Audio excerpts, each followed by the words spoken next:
And I just want to introduce you to Andrew. Thank you, Chankok, for that nice intro.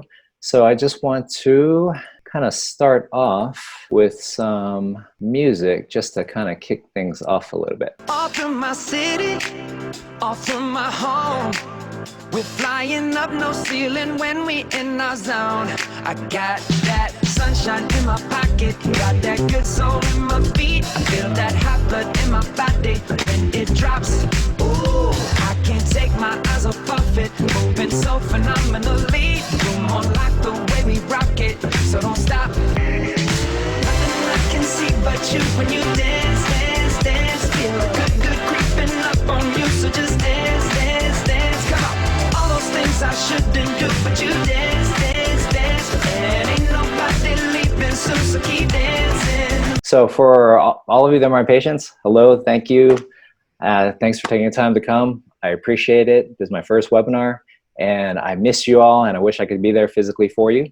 All right? And to those of you that I don't know, well, this is a great way for me to meet you and for you to learn a little bit more about what chiropractic is and how it can actually help you deal with some of these pains that have come from work from home. Okay, so let's get started here. Okay, so are you achy and in pain due to work from home? Okay, so just to highlight a little bit more about what Chankok said, basically was born in America, Singaporean PR now, been here for almost 16 years, been practicing chiropractic ever since. I'm married, 2 kids, that's why I'm still here. I love Singapore actually. Love basketball, and I love what sambal belacan. That stuff is good, right? And as you can see, the different techniques that I've learned over the years is basically to become more of an integrated approach so I can actually have a total body health concept rather than just treating symptoms. Okay, so COVID-19, how this has actually impacted your life, all right?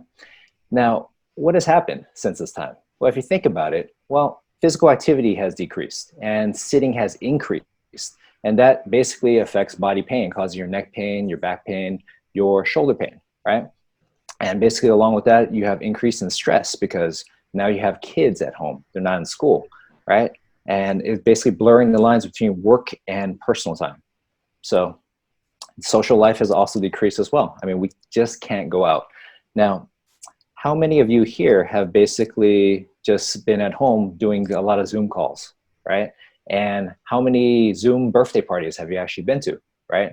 I've actually been to 6, right? And that's a lot of birthdays, right? And the one thing is, it's great that we can still see them, but the one thing that I must say is, well, I haven't had a piece of cake yet. So life has changed for all of us. Everyone's forced to basically limit their movement, HBL, work from home, no commuting, physical activity is basically taking a dive like I talked about.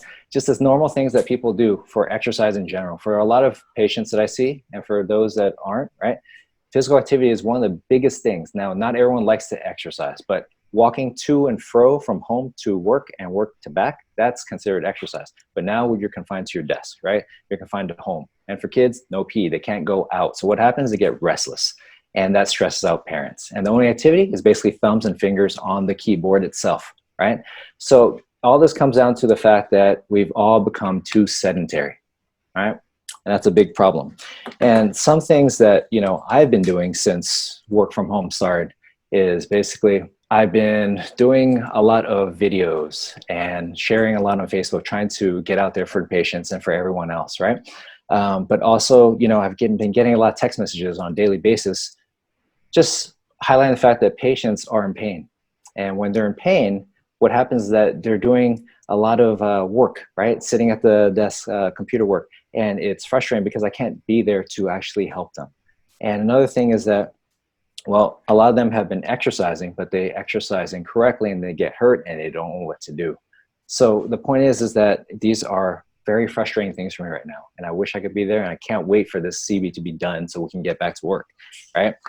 So since work from home commenced, how many here are working from home? Okay, take a poll here. And basically how many people are working from the tables, the coffee table, dining table, the bedroom or floor, right? I mean, myself, I've been working at the study table, but oftentimes when my kids tend to take over the dining table, I end up in the coffee table, which is terrible right here. So that's quite a large number of you. A lot of you are working at the study table, so that's good. dining table, good. But how good that is for your posture? Well, we'll find out. Okay, let's move on here. Okay, so next one. How many of you have been in pain since basically working from home? Right, let's do a poll here as well. And what type of pains are you experiencing? Okay, back pain, neck pain. Okay, a lot of back pain, shoulder pain, headaches. Okay, back pain seems to be the #1 thing. Now, one thing that I would say is that with back pain, neck pain, shoulder pain, you can see that it's actually the most pressing thing, which leads to the next thing. Out of a survey that was posted, 53%, 38, and 63. So that's actually pretty accurate, guys. Good job. You are in line with everyone else. Now, with lower back pain, interesting note is that a lot of times it can contribute to poor posture, right? But a lot of times lower back pain is actually attributed to lack of physical activity. Neck and shoulder problems are actually attributed to poor ergonomics. So something to note, okay? You got to get up and move, people. So what would you normally do to treat the pain? Well, common things that people will do will be things like taking painkillers, right? Panadol, things like that. Massage, well, can't go for massage now, so now it's OSIM or that thumper, or basically putting on things like Salampas or Tiger Balm or any topical analgesic creams, right? But if you think about it, does that actually solve the root cause of your problem, or does that just solve the symptom? Put a high five up if you understand what I'm saying. You got it? Okay. Let's imagine then if you have a water leaking from your ceiling. Why is it important to find the root cause of your problem? If you look at this, okay, got a leaky roof. Are you going to take cups and catch the water? You got to replaster the ceiling, or are you going to change the ceiling board? Now, you can do all that, but that's just cosmetic because it doesn't actually get to the root cause. We got to find the cause of the leak, find which pipe and where to fix it. The answer is obvious, right? Okay, if you understand this, raise your hand up. Can you see it? Raise your hand. Good. Now, if you understand that, then now apply this concept to your body, okay? If you have pain, are you just going to treat the symptom, or are you going to try to find out what exactly is causing it? So 3 reasons why you actually need to treat the root cause of pain. You get a better result. You remove the pain. It saves time and money, and it's healthier for the body in the long run. Don't just numb the pain, okay? All right, let's spot their problems. So I want you guys to help me out here. We're going to talk about picture 1, 2, 3, and 4. For picture 1 here, you can see this woman with shoulder pain. I want you to think about her setup here. What do you think is actually causing her shoulder pain if you look at what's happening here? Just type some stuff in the chat, see what you guys think. Screen too low? Yes. Okay. So monitor is not at the right height. Yes, that's exactly it. And the keyboard is actually too far in front. Now, if you think about it, you put your arms out there. If you're reaching out too far for the keyboard, what does that do? That actually causes your shoulders to round forward, which protracts it and causes your head to come forward, which creates that forward head posture, which can contribute to neck and shoulder pain, right? So that's something that's going on here. Now, if you look at what's happening in picture 2, now, picture 2 I actually like. In college, I actually sat like this quite a lot, right? It feels good for about 2 minutes, but then after that, it does not, right? So if you think about this here, what's happening with the legs here? You can see it's outstretched, right? So what does that do? It leads to poor circulation, right? And the thing that leads to poor circulation is the fact that the legs are at an elevated height. You're getting poor back support, and you can see this person's head is craned forward, it's flexed. So there's actually going to be lower back problems, neck problems, and poor circulation, which can lead to pins and needles because of the fact that the muscles aren't contracting, which is forcing the blood to the feet. So that's not good. Number 3, you can see here, as we go through it, lower back pain, automatically you can see there's poor back support here, right? Look at her computer height. It's shifted to the right, and the table's too high. There's no arm support, right? So all these things we're talking about are ergonomics, right? And picture 4, while it's adorable, you can see the picture of the baby and the mother. And for all you moms out there, happy belated Mother's Day. So the point is here is that you can see this woman's spine. It's actually shifted to the right along with the head while she's trying to hold her kid. Well, that's great to multitask. It's not good for a postural issue, right? Okay. So let's talk about the do's and the don'ts. Now, first thing that I often do when I see patients is to actually ask them what their working posture is like at work. Right? And I want them to send me a picture of how they sit at work or wherever they do, right? At work or home, and basically to then try to fix it to see how we can change their posture to look more like the doers. We want doers, right? We don't want this, right? Because unfortunately, a lot of us sit like this. So the main thing here is that you want the rule of 90. Okay, just think about that when you're setting up any workstation that you're sitting at, right? You want the rule of 90. You want to make sure your shoulders here are as relaxed as possible. and the elbow and the wrist. The tension actually decreases when you get a 90-degree bend, right? Also in the legs here, with the pelvis neutral, you will start to learn that foundation is everything, because when your foundation is poor, everything else that comes off of it, your spine, it starts to tilt, right? Look at this poor posture here and look at the spine. It follows the imbalance of the hips, right? You have rotated legs here. You have a slouch body, right? This is why so many people have rounded shoulders, okay? And you can see the angle of the wrist here. And also when you're sitting at 90 degrees, right? You want to make sure your arms are actually closer to your midline. You don't want to use the mouse in this posture here. Now, what happens when you're out with your elbows flare out like that? Well, that actually increases the amount of stress going into your elbow, which will translate to shoulder tension, which will eventually translate to neck tension. So you got to keep it relaxed and in midline. And the more you click the mouse, especially at that outward angle, what happens is that you can develop pain and inflammation or swelling in the inner part of your elbow, which they can call a golfer's elbow. You don't need to play the sport in order to get the inflammation. It can be done through repetitive motions like clicking the mouse incessantly, okay? Now, looking at the top of the screen here, it should technically be eye level, but you know, you can even put the top of the screen slightly below eye line, just having your eyes look down slightly, that's fine, right? But the whole point is here, it's an upright posture. But no matter how well you set yourself up to not look like the don'ts, right? This can help. But how many of us are actually able to sit in that posture for hours at a time? We can't. We're not made like that. We're made to move.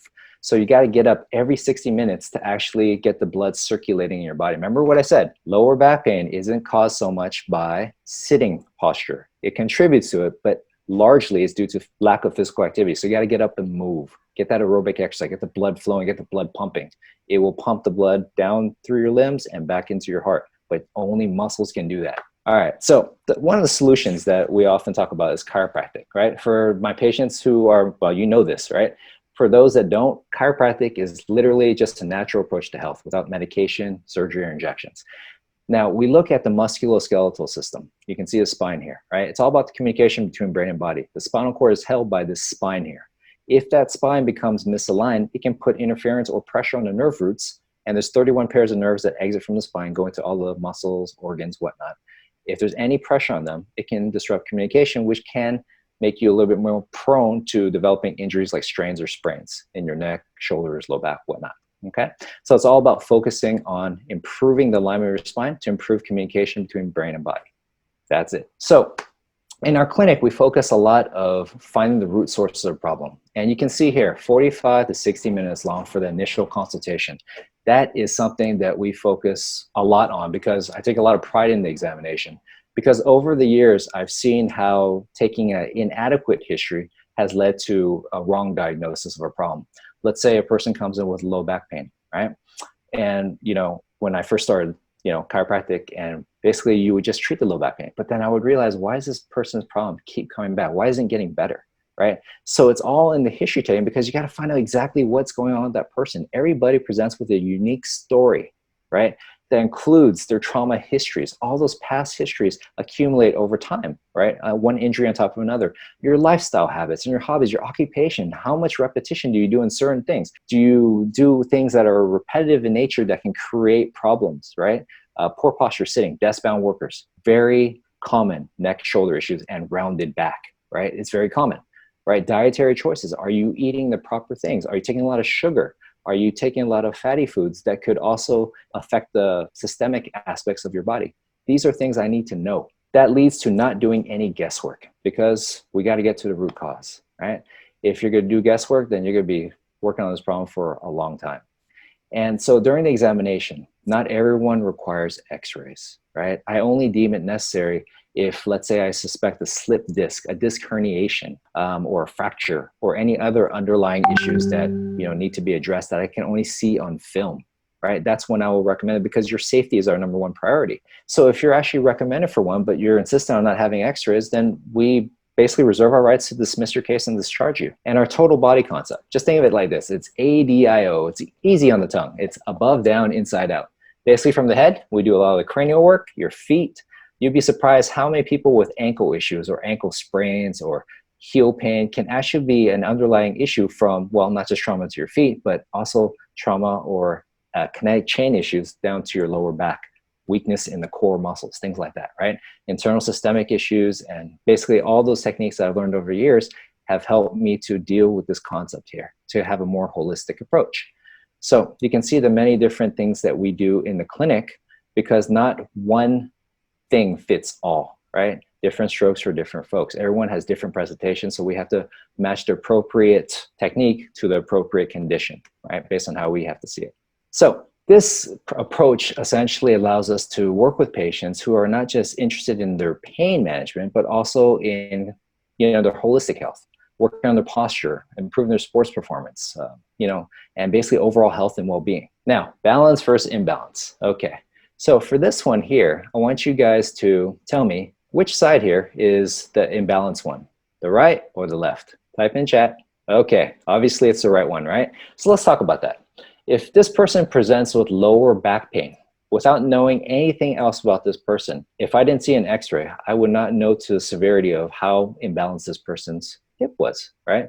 Because it connects to the lower back. Now let's talk about that. We talked about foundation earlier when you're sitting, right? Your foundation is key. If you have a high right hip here compared to the left, and you have a imbalance in hip heights here and leg length, so this hip here, the shorter leg is on the side of the higher hip, and this side here would be the longer leg. You can look at the foundation here. It's actually slanted to one side. What does that do to your spine? You can imagine. It can shift it, or it can cause a curvature to occur as a compensation, if you will, for the imbalance in the hip. What does that do to the body? Well, it tenses up all the muscles in here. If you think about it, all the muscles connect to the pelvis on the right and left side. They should be equal. It should look like this side as they connect from both sides. But if they're torqued or imbalanced, that's going to cause a torque or rotation in your spine, which will torque the muscles in essence, right? So that can affect the tension in the hip, the lower back, the knees, the ankles, all the way down to your arches of your feet. If you guys have ever experienced a flat arch, right, you kind of know what I'm talking about. Like, why is this one foot flatter than the other? Well, it could be due to a possible imbalance in your hip heights, which can lead to that, which may also contribute to your lower back pain. So if you have back pain, what's the root cause in this case? Is it your lower back, or is it your hip? It's your hip, right? Can you guys understand that? Give me a high five. High five. Yeah, there you go. Okay, good. All right, so work from home survival guide. Now, it's important that we maintain kind of our routines through our daily lives. I mean, even before COVID, right? We had a routine that we were comfortable with. Now, with COVID, everything has changed. But to maintain our mental acuity, our sharpness, our alertness, and some semblance of normality, we have to continue to try to do the same things that we did before. Now, it's very important here to keep a consistent sleep schedule. Now, be honest, everyone who's working from home, tell me, put your hand up if you are actually working longer hours at home compared to when you were in the office. Put your hand up. All right, so most of us are definitely working a lot more hours, because what has happened? Our work-life balance has been blurred, right? We're working longer. We don't clock out at 6. We just keep working, right? We got to deal with our kids. We got to take different times out of the day to do that and then get back to work. And we end up sleeping later. So it is very important to keep a consistent sleep schedule, because pain basically causes sleep deprivation, right? What you have at work, the work environment that you set up, what I've helped patients set up, we need to be able to put this at home as well. Because remember, how you sit translates to the amount of tension and pain you get in your neck and shoulders and your lower back. Now, routines. If you went out to work and got a cup of coffee, well, you got to do the same thing at home. I found so many patients working from home that they stopped getting water. They stopped getting up to do things that they usually did when they were at work. You got to do those same routines, okay? And you got to eat healthily, because eating well keeps your mind sharp. It keeps you calm, keeps you productive, okay? If you eat a lot of sugar and you're just binging on it, binging on snacks, what happens is that your body gets more fatigued and it makes your body worse, okay? You got to make time for your self-care. Again, clock in, clock out. You must start to do this. Routine is key, okay? Your mental state is just as important as your physical state, as your mind-body health is definitely connected, all right? And lastly, you got to take breaks. Get up, stretch, move, okay? That's the best way to get your blood pumping. If you don't do that, then you have the tools, but it's like leading a horse to water, but I can't force you to drink. So exercise time. So for this one here, let's start off with this. I want you guys to just sit up right in your chairs. This is basically a set of exercises that I've been working on to try to transition from one to another, to basically work primarily on your neck and shoulders, right? Because those are two most areas affected by poor ergonomics, right? For your low back, you just got to get up and move, okay? And we also have different exercises that we'll talk about later. So first one is a familiar one that patients are used to. It's called the W exercise. I love this one because it focuses on the middle shoulder blades, okay? So let's see here. If you can see me, can you guys see me? Okay, all right. So first one, you're gonna put your hands in front of you. Now, in my position right here, you can see, does that kind of resemble a W? You can see my arms, right? It's like this, right? W. So it's the winner exercise. So what you wanna do is from here, you wanna bring it in, and what you wanna focus on is you wanna hold your core, and as you pull it out, it's just a small range of motion, you wanna focus on your shoulder blades contracting slightly. You can feel it in between shoulder blades, okay? And what you wanna do is breathe in and breathe out and just squeeze those shoulder blades together. Relax your shoulders, don't let it shrug up. You gotta relax it, okay? And do that for 3 sets of 10 repetitions, okay? You can get the motion down, right? This is a great exercise for that mid-back, especially when you're rounding your shoulders so much, all right? So this is the first one. It's called the W exercise, or however you remember it, it's the winner exercise. Your arms must be here. They're not out here, not like this, and elbows must be comfortable and close to the waist, just like this. So you don't want to be opening like this. If you're opening too wide because you want to feel more, you're actually working other muscles. This is a very small range of motion to activate primarily those muscles in between your shoulder blade, okay? So 3 sets of 10, that's the W or winner exercise. Remember that. For patients that know this, it's a refresher. For those that don't, this exercise is awesome. Next one, neck retraction.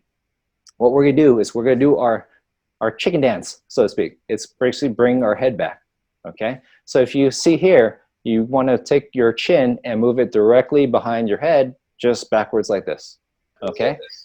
All right, okay. All right, so breathe in and breathe out. Now, how far you bring it back? You just wanna bring it back to a point where you feel a slight tension behind your neck. You don't want it to be painful. Now, if anyone has a history of a slip disc or any spinal compression, do not do these exercises to full end range of motion. Just do what you can to your tolerance, okay? So neck retraction, breathe in and breathe out. You must sit up straight, shoulders relaxed, and just do that. And you wanna hold it for about 3 seconds and then relax. Breathe in, breathe out, okay? Now, that's something that I teach to all the patients because it's a great way to counteract all the muscles that are stretched behind your neck as your head's constantly going forward when you're looking down at the screen all day, right? But here's the thing. This is something that I haven't really taught patients, and this is for you guys to learn now, okay? It's neck retraction, but with extension. So now we're gonna look up. So imagine this, if you just look up towards the ceiling as comfortable as you can. You can feel your neck go into extension. All right, but now we're gonna isolate that muscle a little bit more, okay? We're gonna do that neck retraction first, and then we're gonna look up, okay? So let's do a neck retraction. Breathe in, breathe out, pull it in, now look up. This one isolates that muscle more, okay? So you wanna hold it for 3 seconds and then relax. Neck retraction, look up. And make sure you're breathing appropriately, okay? Just follow your body's instinct to breathe. Don't hold your breath. One more time, breathe in, breathe out, and look up. And this feels great for, especially when you're sitting down for too long at the desk, right? The next one we're gonna do, shoulder shrugs. This one, basically, you wanna pull up your shoulders and you want to not squeeze it as tight as you can, but just go about 60, 70% because you don't wanna get a muscle spasm, especially if you haven't been getting enough blood supply going through those muscles after all the long hours working, okay? So shoulder shrug up, just try to bring your shoulder up to your ear as comfortable as you can, hold it 60, 70%, and 3 seconds, and then relax. Just let it go, okay? One more, shoulder shrug up, and relax, good. One more time, and relax, good. Now, the next one we're gonna do is what we call the eagle exercise. The eagle exercise is literally taking your arms by your side. You can do in parapose, rest your hands like this. And as you breathe in, you wanna bring it above your head, stretch. So you wanna stretch out these muscles here and you wanna look up as well and hold it for 3 seconds and let it out. Okay, one more time, breathe in and out. And this is all in the comforts of just sitting, right? You don't even have to move, just your upper body, right? So there's no excuse not to do these, right? So you wanna do 3 times, 3 second holds. Now, if you want to make it a little bit more interesting, you can actually add your neck retraction with the extension with this ego exercise. Okay, let's try that. So what you want to do is you want to breathe in. As you breathe in and come up, you can actually do your neck, basically your neck retraction as you breathe out. Okay, breathe in. And as you breathe out, and look up. And relax. Now it's a little bit more complicated, okay? So as you breathe in, like that, you just hold it in neck retract and look up and hold for 3 seconds and down. Now, if you can do that, that's great because it isolates that neck extensor muscle more. But if you can't, don't worry about it. Just break it down into the 2 separate parts, okay? That's fine. So the next exercise we're gonna do is called the hummingbird. The hummingbird literally gets every single part of your upper body moving. So again, we wanna sit up straight. You wanna hold your core in, shoulders relaxed, okay? You wanna put your arms to shoulder height like this, 90-degree bend. Good, everyone do this because it really works. Next one we're gonna do is hold our head neutral, okay? And what you're gonna do is start off with small circles. Go backwards, okay? Small circles. You can feel your shoulders moving. This actually is a great exercise to exercise your rotator cuff, your rhomboids, your traps. Everything is moving, okay? And now you wanna bend to the side. Oh yeah, we're gonna bend. Okay, bend to the side. And then now you're gonna bend to the other side, okay? And now you can actually start to open up. Once you get warmed up, you can actually do bigger circles, okay? It's literally a hummingbird, okay? So be like a hummingbird, flutter, okay? So good. Now you're getting all the blood flowing through those muscles and you can start to feel the fatigue in those shoulders, right? If you start to feel the fatigue really fast when you're doing this, that means you really need to do more because you really haven't exercised your shoulders or your mid upper back enough, okay? And you can do this for, just count 10 seconds when you're doing it. And you can do this 3 times a day, okay? And the last one that I want to teach as this transition is a modified butterfly stretch. And what we're gonna do is place your hands behind your head, just like this. And what you wanna do is gently and slowly push your head back into your hands, okay? And you want to breathe in and pull your elbows back and look up slightly, arch your chest. So you're basically expanding, okay? So breathe in. And as you breathe out, you want to gently, gently pull your head down. Don't yank, okay? Just gently pull down to where you feel a slight stretch in the back of your neck running from the base of your skull down to the upper shoulders. And if you can, pull your elbows together as comfortable as you can, okay? As comfortable as you can. And you'll feel more of an upper back stretch. Okay, so let's try that once more. Breathe in, expand, and breathe out. Pull down gently, elbows together as comfortable as you can. There you go. And if you've been sitting a long time, you know these exercises will feel great because it hits all those muscles of your upper back, your shoulders, and your neck. Because oftentimes when you're working, our whole front part of our body is flexed forward and down, and our back muscles get overstretched. So these exercises help to pull it all back. So you're countering that stress, okay? So that's a good thing. So if you want more exercise videos, you can check out our Facebook page here, okay? Do give us a like because we have other exercise videos on there for you to watch. I understand there were some questions during the course of this presentation, but I wasn't able to answer it. I need to go through some questions now, but before that, I just want you to take a look at a patient's experience going through chiropractic. This is great for people who've never been through chiropractic, just so you understand. Okay.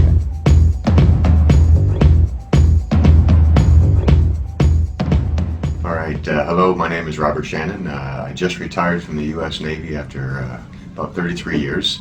I just want to give you a testimony of my experiences here at the Arc of Life Chiropractic Center. I came here just over 1.5 years ago, very, very skeptical. Did not want to come here. I didn't believe in the chiropractic process, but I had pretty significant lower leg, left sciatica, lower back pain. I love to run, but I found it very, very difficult to recover from runs. I managed to run into the Arc of Life at one of the running fairs, and they convinced me to come in, and I have not regretted it ever since. It's been an amazing transformation. I feel 25, 30 years younger. I'm now able to run incredibly long distances, and had it not been for Dr. Andrew and the Arc of Life, there's no way I would have been able to do this. I run marathons now, no problems the next day. I run ultra marathons, no problems. And I honestly believe had it not been for Dr. Andrew and the Arc of Life, I would not have been able to complete the Keys 100-mile run this past May. So if you're doubting what a chiropractor can do for you, I would encourage you to give them a shot, because they changed my life. I would almost say they saved my life, because they've changed it so dramatically for the better. So thank you very much for everything you do, Dr. Andrew, and the team here at Darker Life Chiropractic.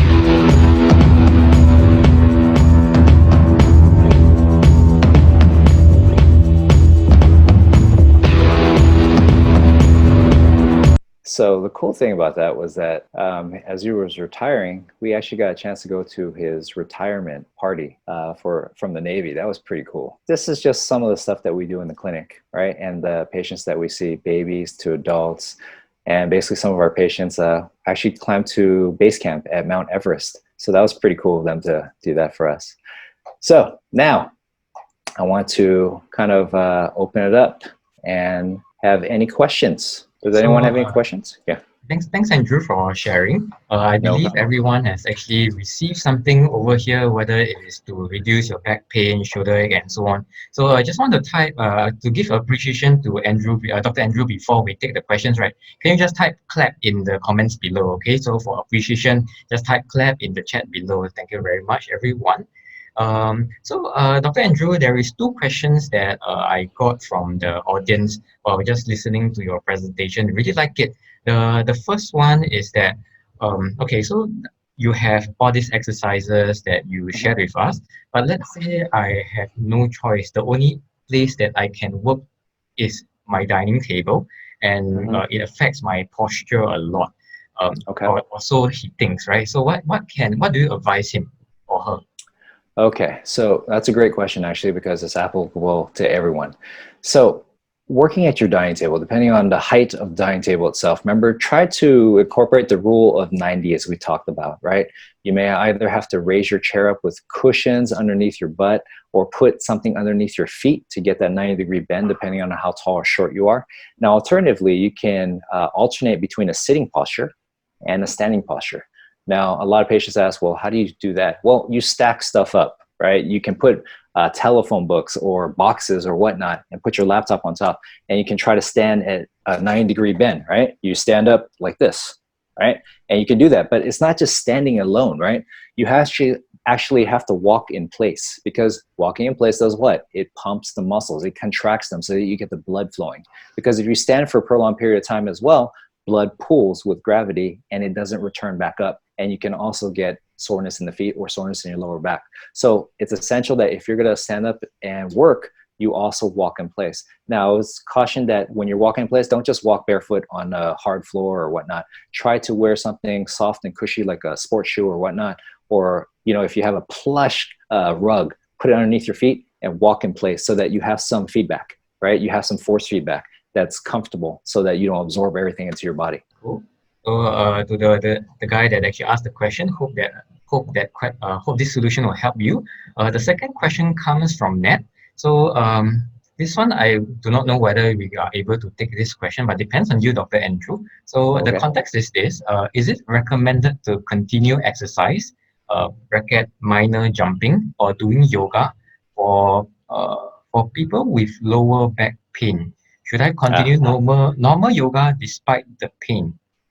Okay. Now, exercise in itself, you have to take that with that adage that says no pain, no gain, right? We often think that we should just push through it, because if we don't feel something like that, then obviously we just need to do more of it. No, you shouldn't, right?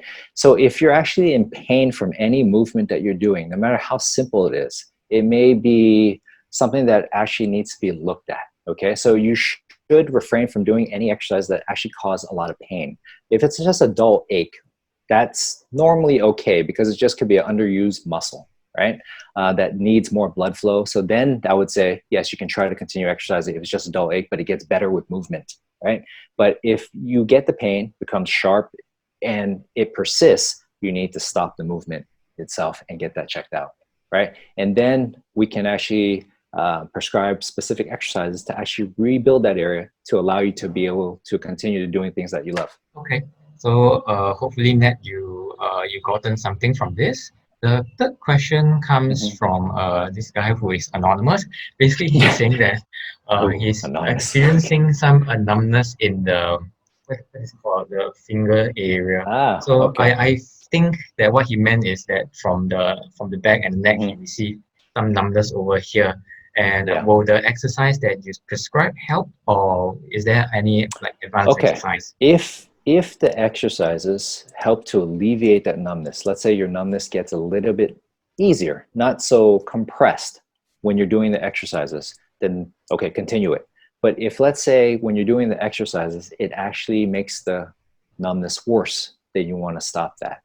And you want to get that checked out because that could be a sign of an underlying issue that could be from your brachial plexus in the neck scaling region here, or it could actually be damage to a muscle, or I mean from a strain or whatnot, that you need to get that examined so that we can find out what's actually causing that compression. Because if you have numbness going through here, it's basically your C6, C7 nerve root somewhere around the base of your neck that, then I would need to take a history. How much have you been looking forward like this and for how long? How tight are the muscles when you actually examine it? So many different things. So the best thing you can do is you can try to do those exercises, but just don't go to full range of motion. Just feel a little bit of the contraction. That's all you want to do, and see if that helps. Okay, cool. So to anonymous, I hope that you took away something from here. So probably because of time constraint, right? So I will just take on maybe around 2 to 3 questions depending on the length of the question and so on. So like I just want to mention, Dr. Andrew, as you all can tell, is very experienced in all this back pain, neck pains, and so on. And yeah, one question from Ying Shen. So he said that I sometimes feel strain at the top of my backbone after in the evening after a day on the PC. So I think he means he feels a strain on the top of his backbone after a long Mm. day sitting down using the computer. And he needs to lie down to relieve the strain. Is there any other ways to relieve it? Immediately work on your rule of 90 that we talked about in terms of ergonomics, right? Those exercises that we just went through, go through the transition, because I really thought about how to transition through those exercises to actually reduce the pain and tension within the neck and the back, especially in that region, right? Alternatively, if you need something quick right away, use something natural. Just use a warm towel or a heat pack and put it on that affected area. Basically, it's painful because it needs more blood flow through that muscle. That muscle's been deprived of blood flow and oxygen. That's why it's causing the pain and telling you you need to stop doing what you're doing that's causing it. Okay, so hopefully, Yingshan, you remember the rule of 90. Okay, and so two last questions. Okay, so Sure. we have one from Shalene. Shalene asks, how about shoulder blade pain? I think you meant shoulder blade pain. What Mhm. exercise can I do to relieve shoulder blade pain? Okay. Now, shoulder blade pain can be many different causes, right? Without examining you, I mean, I would not be able to tell if it's something that's due to your rotator cuff or it's something that's due to a weakness in the muscles in between the shoulder blades. But, as a general rule of thumb for what we taught today, any exercise that focuses on retracting your shoulder blades together, getting that here, opening up your body, that helps with that area. Okay. So again, those transitional exercises that I taught, go through them and see how it works for you. Because I tried to make it as safe for everyone to do, from kids to elderly, because that's who we're actually targeting. Everyone who's actually working out already, they already know what exercise they need to do. And we are down to the last question. So the last question, I have kept this for the last for a special reason. So one Great. of our participants asked us whether you can actually send the slide specifically on the exercises, the one on the W exercise, that particular page, as probably as an email to them. Would that Sure. be okay with you? Sure. We Okay, can cool. send that one slide to everyone. Yes. Yeah. Okay, cool. So thank you, Andrew. So for those No of you, problem. let's appreciate Dr. Andrew a lot. Just type thank you and in the comments below. And Yeah. thanks, Dr. Andrew. Really, really, really like your talk a lot. I believe that many of you have actually benefited from Dr. Andrew Ching's presentation. Do check out Dr. Andrew's Facebook post for the latest exercise list. And that's about it today. I hope you guys enjoyed. See you guys at another day. Bye bye. Thanks a lot, guys.